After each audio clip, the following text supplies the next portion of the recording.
Bonjour, mais aujourd'hui je suis conduite à faire une petite vidéo pour vous parler de qu'est-ce qui nous guide, qui est là pour venir nous aider sur notre chemin. Donc euh, ça va se mélanger, on va dire, entre ce que je reçois en guidance et je vais venir vous parler un petit peu aussi de quel est mon chemin pour pouvoir vous donner des exemples. Voilà, en toute humilité, en toute sincérité aussi. Voilà, c'est comprendre que voilà, ce qui nous guide, c'est déjà ce qui peut paraître juste pour nous. Qu'est-ce qui nous parle? Qu'est-ce qui vient faire de l'écho en nous quand on reçoit ce qu'on peut appeler un signe?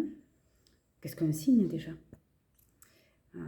Mais si vous avez le ressenti, la sensation que c'est un signe, alors c'en est un. C'est déjà ouvrir la porte à ça. Accepter ce qui peut paraître bizarre, hein, ou de la manière consciente qui peut paraître inexpliquée ou un peu, comment dire, je n'arrive pas à trouver le mot, ça ne vient pas. Que ce qui, de manière consciente, ce qui est rationnel avec notre niveau conscient de ce qu'on peut appeler aussi le mental, voilà, je vais peut-être employer plusieurs mots. Prenez celui qui vous parle. Là aussi, c'est pareil, prenez ce qui est juste pour vous. Ce qui peut paraître rationnel avec le mental, qui ne s'explique pas, mais c'est arriver à ouvrir la porte à ce qui peut être inexplicable, ce qui peut paraître peut-être même absurde ou incongru. Voilà. Et c'est à l'instant où vous avez ce signe, cette forme de message, si en vous, vous sentez que c'est juste, que c'est aligné, que ça vous parle, voilà, ça, c'est quand vous arrivez à vous connecter à votre partie la plus profonde et qui vient vous dire ça c'est juste. Et si après il y a des questionnements, des doutes, voilà, c'est le mental qui rentre en jeu et qui vient remettre en question ce que vous avez pu ressentir à l'instant T. D'accord? Donc ça c'est déjà une première clé. Revenir à soi à l'instant où on reçoit l'information. Et c'est là que ça va vous dire si c'est juste ou pas. Et avec le temps, avec la pratique, vous allez de plus en plus faire confiance à cette part de vous qui a besoin d'être entendue, qui a besoin d'être écoutée pour vous amener vers le chemin le plus juste pour vous, vers vous. D'accord? C'est tous ces signes-là, finalement, ce chemin que l'on emprunte, que l'on expérimente, c'est faire ce chemin vers soi. Pardon, j'hésite un peu, je m'excuse. Donc c'est faire ce chemin vers soi, c'est l'idée de revenir à cette part plus profonde de nous et qui nous permet d'être le plus possible notre soi véritable. D'accord? Donc ces signes, ça peut passer par plein de choses, hein. Il y en a qui regardent les heures miroirs, il y en a qui vont regarder, trouver des petits cœurs, les plumes. Ça peut être une rencontre fortuite, hasardeuse mais fortuite de quelqu'un auquel on a pensé et hop, on le croise ou on reçoit un message, un coup de fil. Ce n'est pas un hasard si c'est un message pour nous qu'il y a quelque chose de bon pour nous là-dedans. D'accord? Donc, pour ma part, ces messages, ils sont passés par tout ce que je viens de vous évoquer, mais en particulier, ça a surtout débuté avec les animaux. voilà, les animaux réels dans la nature.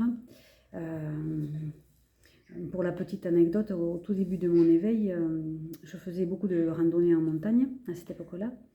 Et l'ami qui m'a amené vers cet éveil me dit, mais tu me diras quels sont les animaux que tu as rencontrés pendant ta prochaine randonnée. Donc cette randonnée, elle s'est faite, hasard ou pas, le jour de l'ascension. Donc c'est quand même une idée d'élévation. Et pour moi, c'était une élévation spirituelle, une élévation vers mon moi plus profond et vers ce côté plus spirituel. Et les animaux que j'ai rencontrés ce jour-là, je ne les ai jamais revus, donc ça fait plus de 6 ans. Et le premier, ça a été une hermine. Ensuite, j'ai vu un grand tétras. Et pour finir, j'ai vu un tout jeune faon, un petit de biche de quelques jours à peine. Donc ces animaux-là, ils sont venus par leur symbolique me délivrer leur message. Donc ces messages-là, moi j'ai été les chercher, je continue toujours plus ou moins à le faire. Vous allez sur internet, il y a plein de sites qui sont là pour vous expliquer un peu toutes ces significations. Et là aussi, dans ce que vous allez trouver, mais qu'est-ce qui résonne en vous dans tout le texte, parce que souvent c'est quand même assez complet, il y a pas mal de significations, mais celle qui vous parle à l'instant, c'est celle qui est bonne pour vous. Tiens, ça vient pointer du doigt quelque chose que j'ai ou à travailler ou à comprendre. Voilà, et ça vient porter un éclairage là-dessus. Voilà, une explication peut-être aussi. Voilà, toujours pareil. Ce qui est juste pour vous. On a chacun notre chemin, on a chacun notre façon d'expérimenter les choses, et voilà, quelle est la plus juste pour vous.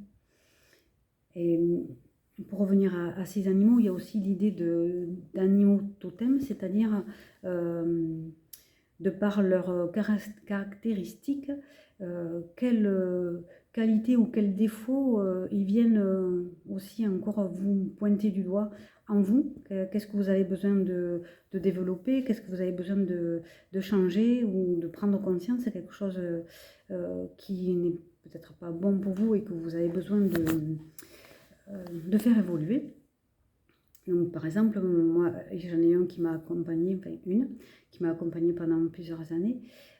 C'est la panthère noire et qui m'a aidée à aller au-delà de mes peurs. Voilà, parce que c'était de gros freins pour moi. Et elle m'a aidée à faire le plus gros du travail là-dessus. Voilà, après, j'ai fait par d'autres biais aussi, hein, mais ça a été un soutien pour moi. Voilà, je peux le dire comme ça a été un soutien. Et c'était quand les peurs se présentaient, revenir vers elles par l'intention, par les ressentis aussi. Ça passe aussi par les ressentis du corps. Voilà, on y revient toujours à ça. Elle venait m'aider à apaiser ces peurs et au final à me rendre compte que la plupart ce sont des constructions on va dire du mental ou de la part qui met ça en place par protection au départ, oui, par ce qu'on peut appeler un mode de survie, et mais qui après nous desservent, qui nous mettent des freins et qui sont vraiment je dirais même des attaches, des entraves que petit à petit il faut arriver à faire tomber, à libérer. Voilà, donc c'est tout un travail de patience. Et l'idée j'évoque souvent le travail d'une problématique comme quand on épluche un oignon. C'est qu'il y a plusieurs couches. Et quand on en enlève, eh bien, ça permet d'atteindre les plus profondes. Ça peut aussi permettre, ben, tiens, j'ai fait un travail et ce qui est plus profond peut émerger, peut être à ce moment-là accessible. Et on peut venir faire ce qu'on a besoin d'y faire. Voilà, le travail qui est travail. Oui, ça peut paraître comment dire, négatif, parce qu'on peut associer l'idée de travail avec quelque chose de comment dire, d'obligatoire, de pas rigolo, d'impératif. On peut y ajouter, pas ajouter, associer à cette notion de travail des idées négatives, des pensées négatives, des croyances négatives. Croyances, encore des croyances. Voilà. Et c'est déjà mais déconstruire cette idée que l'on a du travail.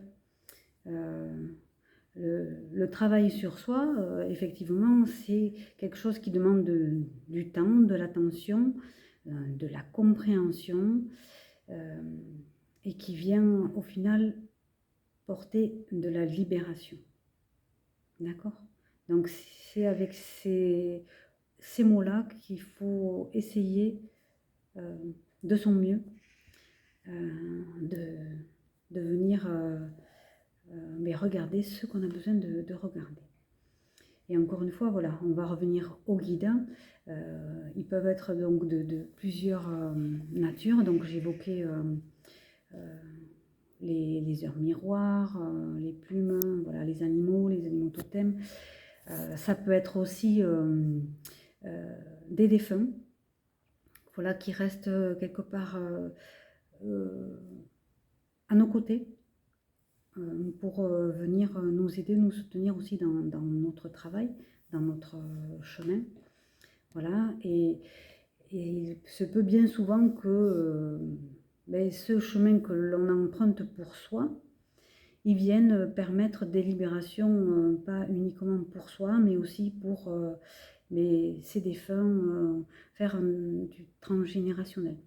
Libérer quelque chose qui a été transmis depuis plusieurs générations et qui peut venir aussi les libérer. Voilà, donc ça ce sont les exemples qui me sont donnés pour le moment. Je n'en ai pas d'autres à l'esprit. Enfin, comme on voit aussi.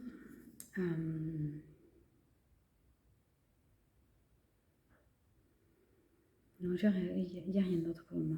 Voilà, mais si vous avez, vous, d'autres pistes, d'autres idées pour comment nous sommes guidés, n'hésitez pas à le mettre en commentaire.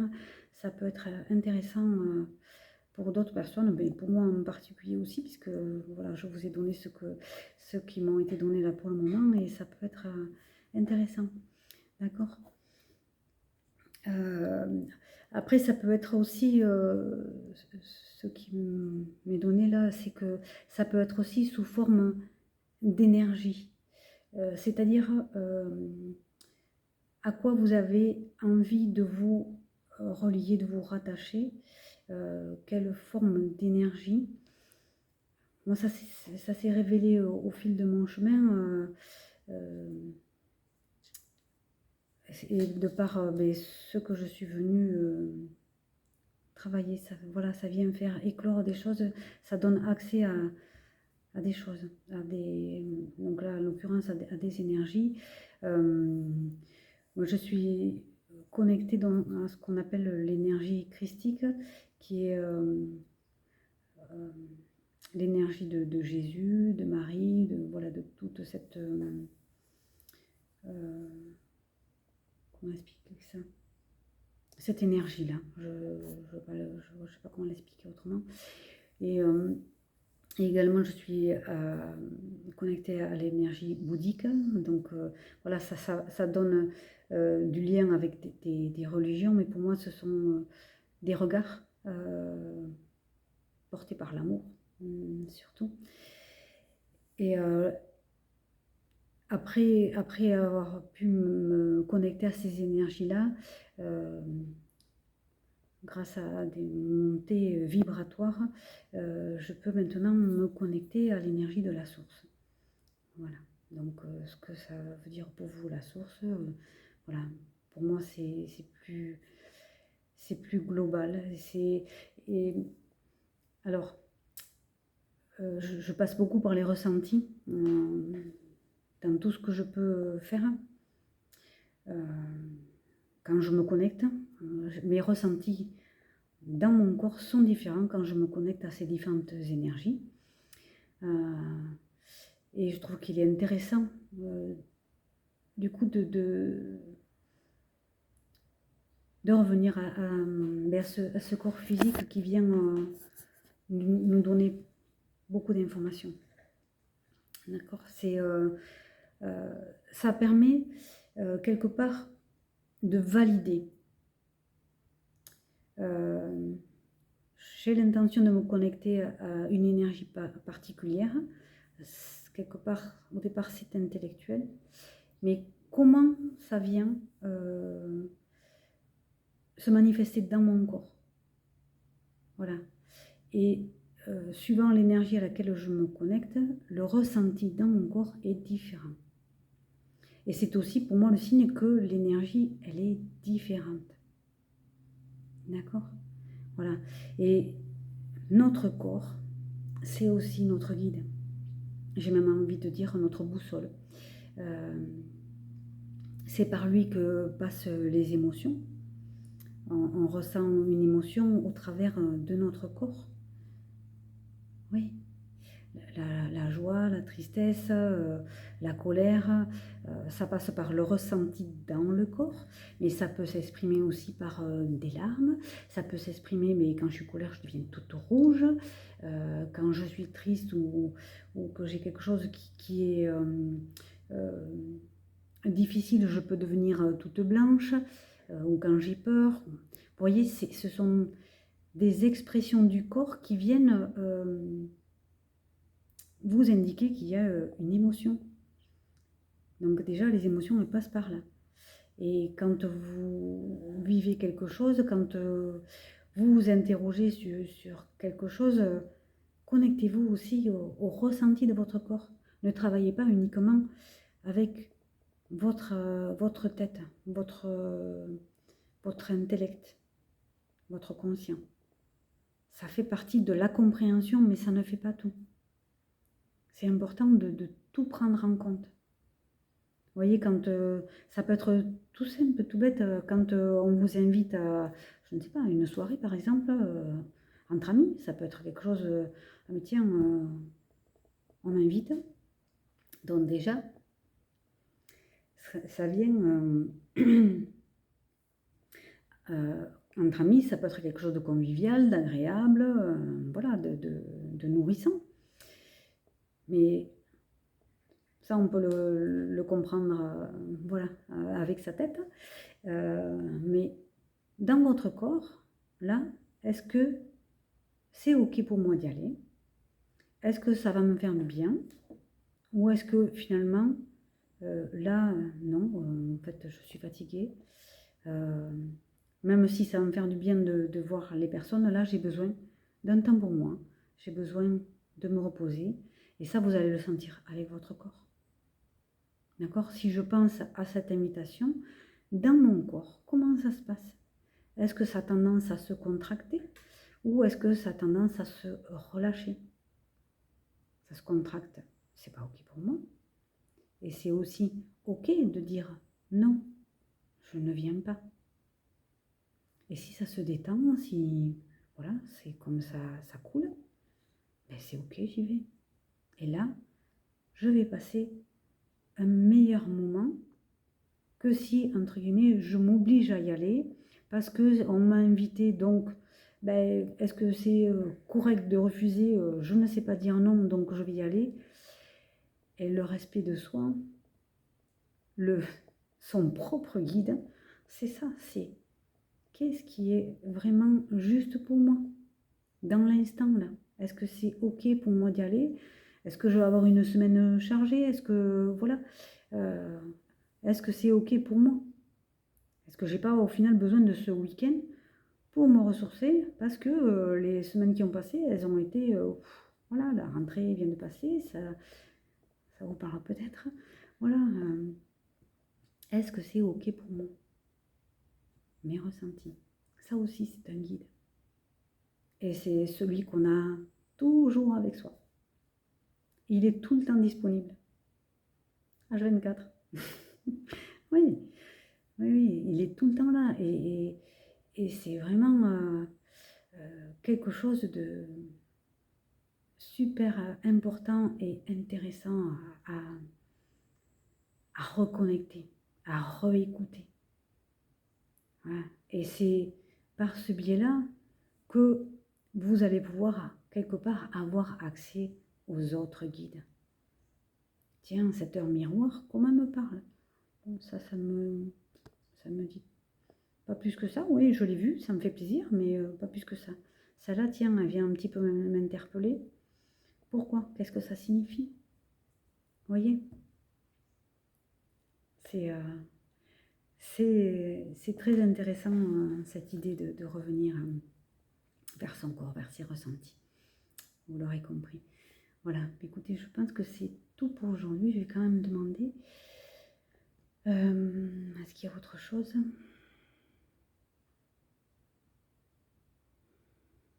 Ah oui, on me demande de mettre l'accent sur les individualités.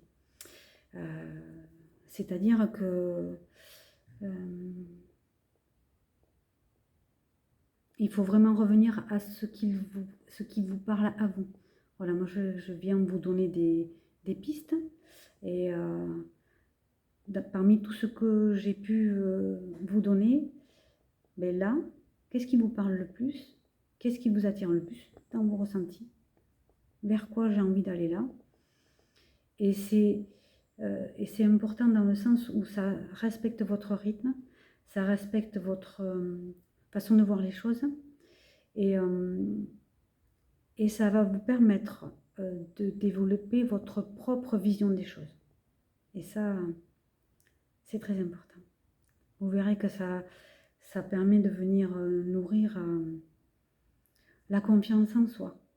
Voilà, je suis mon propre guide et je vais chercher, je suis capable de chercher ce qui est bon pour moi, ce qui fait écho en moi à l'instant et un pas après l'autre de mon mieux, mais je vais aller explorer petit à petit les pistes qui me parlent, celles qui sont OK pour moi. Et celles qui ne sont pas, mais je laisse de côté. D'accord? Peut-être que ça me parlera plus tard, ou peut-être pas. D'accord? Voilà. C'est important d'être critique aussi, d'être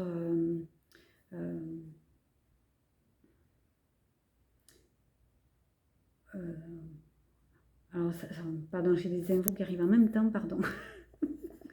D'être critique dans le sens où ça vous aide à reprendre votre pouvoir personnel.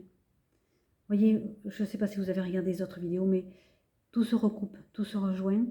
Et je peux avoir à répéter des choses et vous comprendrez que ça a son importance. Voilà, c'est important d'être critique, de savoir ce qui est juste pour vous et pas uniquement suivre quelque chose qu'on vous conseille, ou qui peut vous parler dans un premier temps, et prenez ce qui est bon pour vous. Toujours. Faites le tri. Faites votre propre opinion. Oui. Votre propre opinion. Personne n'est mieux placé que vous pour savoir ce qui est bon pour vous. Ça, c'est une certitude. D'accord? Ne vous oubliez pas. C'est important. Pensez à vous. Faites-vous passer en priorité. Ce n'est pas de l'égoïsme. C'est l'image qu'on me donne, c'est quand on prend l'avion, il y a les mesures de sécurité et ce qu'on dit, c'est que s'il y a un problème, les masques à oxygène tombent, la première chose à faire, c'est mettre le sien. Parce que si on ne met pas le sien, on n'est pas capable d'aider les autres. D'accord? Et ça reste vrai dans la vie, là, de tous les jours. Si vous n'êtes pas assez à l'écoute de vous, si vous n'êtes pas assez attentionné avec vous, si vous n'êtes pas juste avec vous, à un moment donné, ça va pêcher. À un moment donné, vous allez peut-être vous sentir épuisé, à bout, mais parce que vous vous aurez donné à l'extérieur. Nourrissez-vous, vous, en premier. Je parle pas nourriture alimentaire, mais prenez soin de vous. Prenez soin de vous. D'accord? Voilà, je pense que c'est bon pour aujourd'hui. C'était la petite conclusion sur qu'est-ce qui nous guide. Mais merci d'avoir écouté, regardé jusqu'à la fin. N'hésitez pas, mais comme d'habitude, à aimer, à partager, à vous abonner. Et je vous dis à très bientôt pour une nouvelle guidance.